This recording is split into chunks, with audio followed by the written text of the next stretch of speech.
Have you ever wondered what drives us? What motivates us?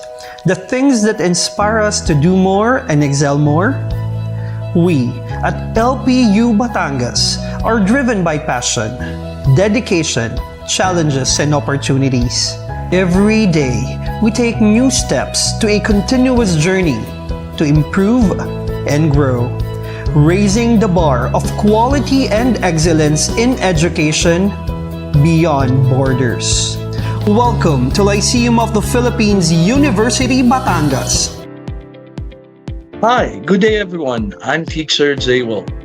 Welcome to the Global English Competitiveness Program. This is a project of the Commission on Higher Education in partnership with these outstanding and prestigious universities and learning institutions here in the Philippines. To start off, let me introduce our virtual friend and learning assistant, Laika. Hi, Teacher Jaywell. Good day, students. We are now on Lesson 2 of Module 3.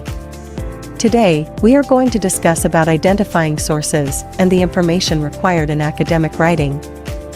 But before that, here are the objectives of our lesson.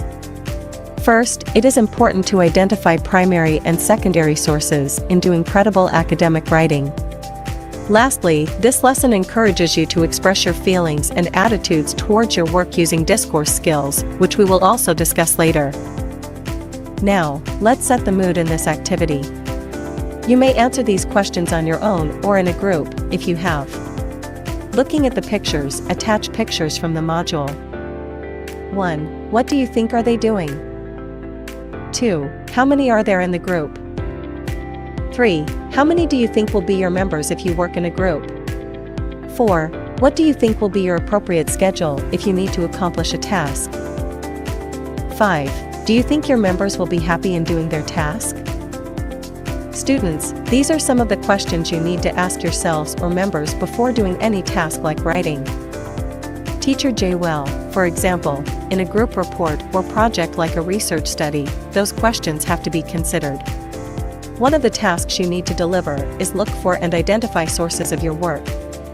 In academic writing, sources can be identified as primary and secondary. Let's differentiate the two. Primary sources are immediate, first-hand accounts of a topic, from people who had a direct connection with it. It can include texts of laws, newspaper reports, raw data, original research, datasets, survey data, such as census, or economic statistics, photographs, audio or video recordings. On the other hand, secondary sources are one step removed from primary sources. They can cover the same topic, but add a layer of interpretation and analysis. It can include most books about a topic, interpretation of data and documentaries. Again, to simplify, primary source is an original object or document, first-hand information, a material written or produced in the time period that you may be investigating, and information gathered by a researcher from an actual event or happening. Examples of primary sources are the following. The Journal of Anne Frank during World War II when she was in a concentration camp. Another one is the Diary of Sarah Morgan during the Civil War, where she wrote what happened to her and her family during the war. Autobiographies and speeches are also examples of primary sources, like that of Autobiography of Nelson Mandela and Speeches of Abraham Lincoln. Historical documents such as the Declaration of Independence or the Constitution, birth certificate, military, tax, census, and art records are also primary documents. Published first-hand accounts or stories are considered primary resources as well.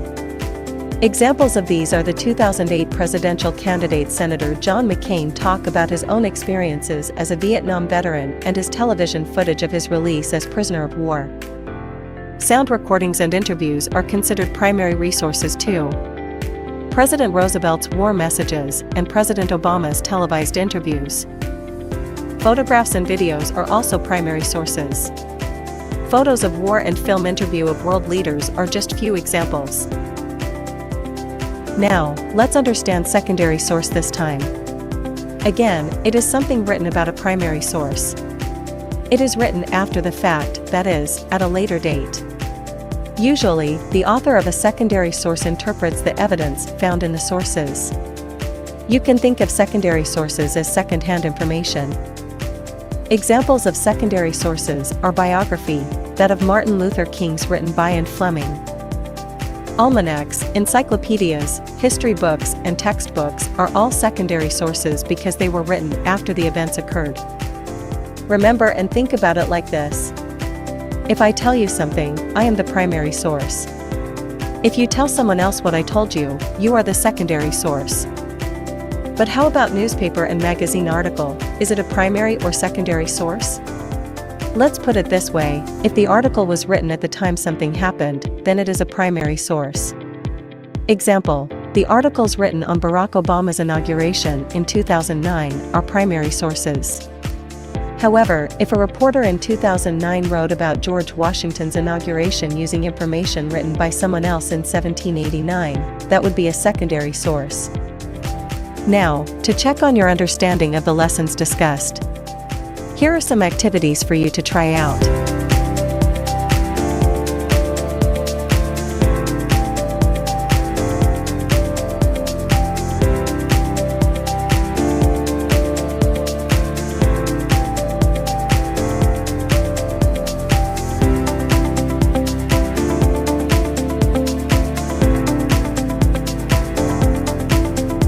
Linkers is our next topic for this module. What are linkers? In academic writing, it is important to present an argument clearly and cohesively. Developing the language to connect ideas in academic writing will help you with these tasks. This is where linkers or linking words within sentences and between paragraphs and alternative vocabulary choices are used. In other words, linkers are words or phrases that we use in our daily lives to connect link ideas in two sentences. Take the activity below and see whether you're an expert or you still need some more practice on linking words. I will answer the first 3 sentences for you, and the remaining numbers are for you to accomplish.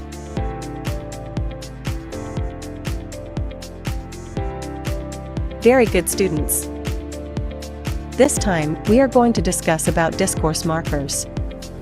Discourse markers can be used to introduce new information, provide clarification, express contrast, show cause and effect, indicate time or sequence, agreement or disagreement, and so on. Examples. However, on the other hand, in contrast are used to indicate contrast. Moreover, furthermore, in addition to, are used to add information. Therefore, thus, consequently are used to show cause and effect. Firstly, secondly, thirdly, finally indicate sequence. In conclusion, to sum up, in summary, are used to signal the end of a discourse. For your last activity, one connector is incorrect in the context of the sentence. Can you identify them? Let's answer number 1, and the other 2 is for you to answer. 1. Blank being the better player, Richard lost the match. A. In spite of. B. Despite. C. Even though. Now it's your turn. These are the answers for the rest of the sentences. Now, to wrap up. In conducting workable research, it is important to utilize higher-order thinking skills. These skills are cognitive processes that involve critical thinking.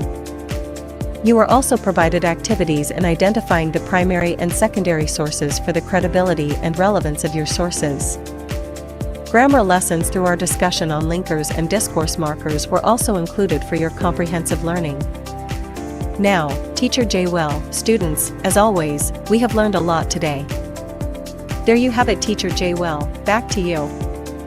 I hope you had fun learning.